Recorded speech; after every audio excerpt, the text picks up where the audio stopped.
O Senhor esteja com todos. Ele está no meio de nós. Proclamação do Evangelho de Jesus Cristo segundo Mateus. Glória a vós, Senhor. Naquele tempo disse Jesus aos seus discípulos: quando o Filho do Homem vier em sua glória, acompanhado de todos os anjos, então se assentará em seu trono glorioso. Todos os povos da terra serão reunidos diante dele, e ele separará uns dos outros, assim como o pastor separa as ovelhas dos cabritos, e colocará as ovelhas à sua direita e os cabritos à sua esquerda. Então o rei dirá aos que estiverem à sua direita: vinde, benditos de meu Pai, recebei como herança o reino que meu Pai vos preparou desde a criação do mundo. Pois eu estava com fome e me destes de comer, eu estava com sede e me destes de beber, eu era estrangeiro e me recebestes em casa, eu estava nu e me vestistes, eu estava doente e cuidastes de mim, eu estava na prisão e fostes me visitar. Então os justos lhe perguntarão: Senhor, quando foi que te vimos com fome e te demos de comer, com sede e te demos de beber? Quando foi que te vimos como estrangeiro e te recebemos em casa, e sem roupa e te vestimos?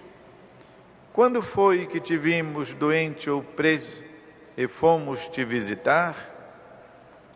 Então o rei lhes responderá: em verdade eu vos digo, de todas as vezes que fizestes isso a um dos menores de meus irmãos, foi a mim que o fizestes.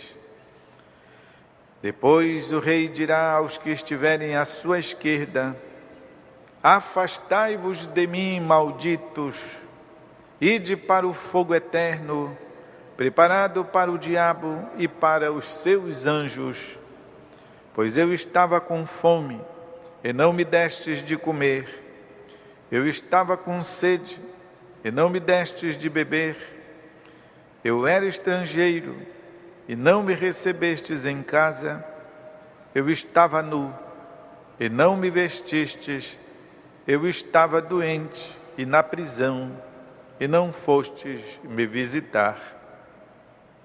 E responderão também eles: Senhor, quando foi que te vimos com fome ou com sede, como estrangeiro ou nu, doente ou preso, e não te servimos? Então o rei lhes responderá: em verdade eu vos digo, todas as vezes que não fizestes isso a um desses pequeninos, foi a mim que não o fizestes. Portanto, estes irão para o castigo eterno, enquanto os justos irão para a vida eterna. É palavra da salvação. Glória a vós, Senhor. Meus irmãos e irmãs, iniciamos, pois, o tempo da Quaresma, propriamente dito. A Quaresma inicia na quarta-feira de cinzas, tem ali aqueles dias, certamente, já da Quaresma, aguardando tempo quaresmal propriamente dito, que inicia com o primeiro domingo do tempo quaresmal. Como nós podemos ter ontem, ouvir nas celebrações da Santa Missa, seja aquela de que participamos pessoalmente, seja aquelas transmitidas pelas TVs católicas, as tentações do Senhor. Existe, portanto, uma realidade mistérica que vem de mistério, uma realidade de mistério, da tentação, ou seja, daquilo que puxa a gente para trás no caminho da comunhão com Deus. Existe uma atrapalhação, uma vontade de que não dê certo. O livro do Apocalipse canta um hino de louvor e de agradecimento a Cristo Senhor, Cordeiro imolado, porque Ele venceu aquele que nos acusava dia e noite diante de Deus. Há, portanto, esta realidade que nós, com a linguagem da Bíblia e a linguagem religiosa, chamamos de tentação. Alguma coisa que quer que não dê certo no nosso relacionamento com Deus.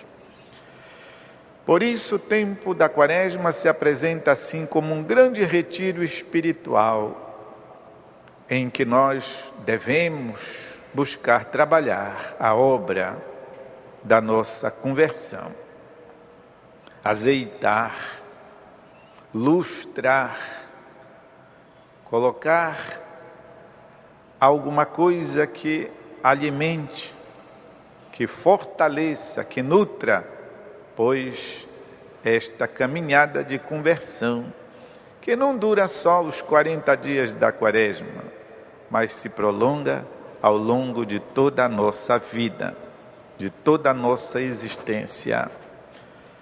A Quaresma é, diz o nosso arcebispo, iniciando a preparação do Retiro Popular deste ano de 2014, a Quaresma deve se estender em nossa vida toda como uma vontade de buscar a Deus. Muitas vezes nós sentimos em nosso coração, em nossa vida, em nossa experiência humana, os mesmos sentimentos de Zaqueu, pois o tema do retiro é a palavra de Jesus: a salvação entrou nesta casa. Zaqueu sentia uma agonia no seu coração, muito embora fosse rico, e com razão também, porque era um ladrão. Vivia desonestamente, quase que não podia ser honesto, porque a sua riqueza vinha da desonestidade. E um dia, ouvindo falar de Jesus, ele sai em sua busca, vai à sua procura. Diz o nosso pastor, talvez Zaqueu não soubesse muito bem aquilo que incomodava o peito dele, a consciência dele, mas, de qualquer modo, tudo indica que Zaqueu estava à procura de uma oportunidade, ou à procura de alguém com A maiúsculo. E esse alguém apareceu na sua existência. Meus irmãos e irmãs, Zaqueu é um pouco todos nós. Santo Agostinho de Hipona dizia que Deus criou o nosso coração inquieto. Na linguagem de hoje, da computação, da informática, destas coisas modernas, a gente diria que Deus botou um chip dentro de nós. Ele exclamava assim, Agostinho: Senhor, Tu nos fizestes inquieto, colocastes a inquietude dentro de nós, e vamos continuar inquietos. E o nosso coração experimentará essa agonia da inquietude enquanto não voltar e não repousar em Ti. Existe, pois, meus irmãos e irmãs, uma inquietação em nós. Eu fico pensando que muitas vezes até a gente pode comparar com determinadas doenças. Vocês já viram alguém que está doente, sabe que está doente, e ninguém consegue achar aquela doença? Já viraram do avesso, já fizeram todos os exames, nada se encontra. E, no entanto, a pessoa tem plena consciência, mas eu sei que eu estou doente. Isso pode ser aplicado à alma. Quantas pessoas inquietas, quantas pessoas que estão estressadas, quantas pessoas que estão deprimidas, quantos jovens revoltados, quantos buscam na droga, na sexualidade maluca, até mesmo em determinadas manias, como, por exemplo, comprar, ter, se arrumar, se enfeitar demasiadamente, comer. Tudo isso indício de algo que falta em nós. É preciso, portanto, que estabeleçamos, e a Bíblia está cheia deste convite imperioso de busca do Senhor, de procura do Senhor. Procurai conhecer o Senhor e sua força, procurai sua face sem cessar, diz o livro das Crônicas. Portanto, está estabelecido, está claro, nós devemos buscar a Deus. Mas, paradoxalmente quer dizer assim, mas parece o contrário da coisa, por outro lado, muitas vezes vamos buscar tudo, procurar tudo, mas não procuramos a Deus de verdade. Sabemos até que falta alguma coisa em nós, mas não vamos procurar, não vamos buscá-lo. Aliás, muito pelo contrário, até procuramos achar que Deus não deva fazer mais parte da nossa vida, do nosso mundo, da nossa sociedade. E tem umas palavras muito belas do nosso bispo. Pelo contrário, ao invés de buscar-se a Deus, nota-se até o propósito de excluí-lo, de extirpar o seu nome e a sua recordação de todas as manifestações da vida, do pensamento, da ciência, da atividade e da sociedade. Tudo deve ser laicizado.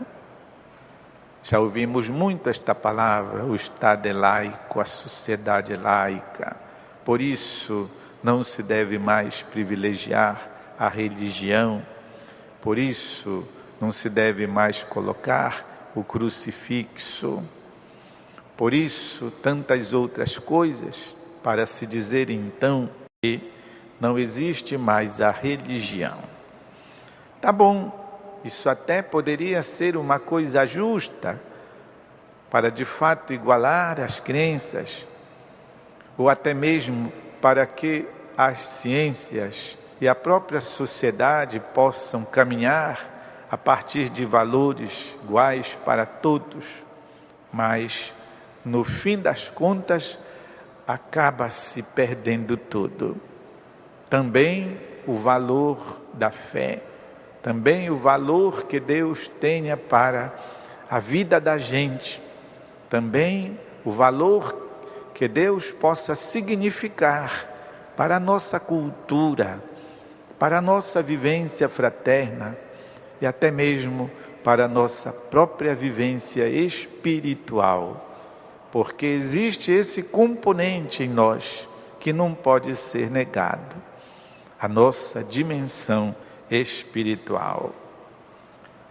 Então, Diz o nosso bispo, de nossa parte, devemos pôr-nos à procura de Deus. Trata-se de uma questão grandiosa, é uma questão imensa, esta da busca de Deus. A causa da decadência religiosa atual não atinge a fé em si mesma, porque ela continua a mesma fé, mas atinge o estado de espírito, a mentalidade, a formação dada pelo ambiente em que o ser humano vive. Então, na verdade, quem perde quando a gente quer eliminar Deus, não é Deus, porque Ele continua Ele mesmo, absoluto. Deus não precisa de nada nem de ninguém para que Ele seja Ele mesmo. Quem é que carece de Deus?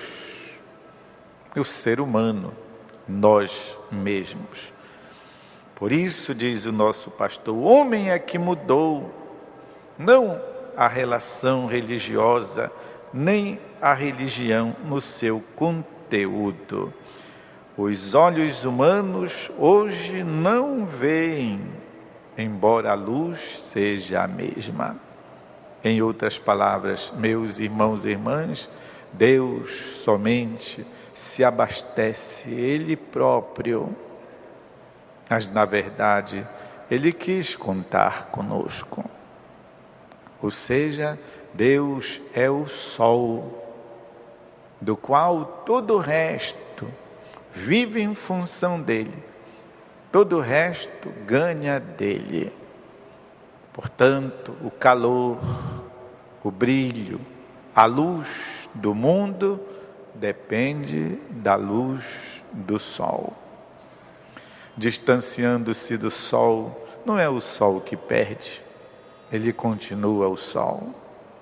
Mas todo o resto da criação perde em luz, em calor, em capacidade de ter a vida plena, a vida verdadeira. Meus irmãos e irmãs, a palavra de Jesus hoje convida-nos a isso, a estreitar nossos laços de comunhão com Deus, sobretudo na busca da vivência do amor, da caridade, que é de fato a essência de Deus e que Ele então quer nos transmitir, nos ensinar, para assim podermos entrar nesta comunhão plena com Ele. Vamos fazer um instante de silêncio, a fim de que estas palavras, as palavras da Sagrada Escritura, as palavras do nosso pastor, possam encontrar refúgio em nosso coração.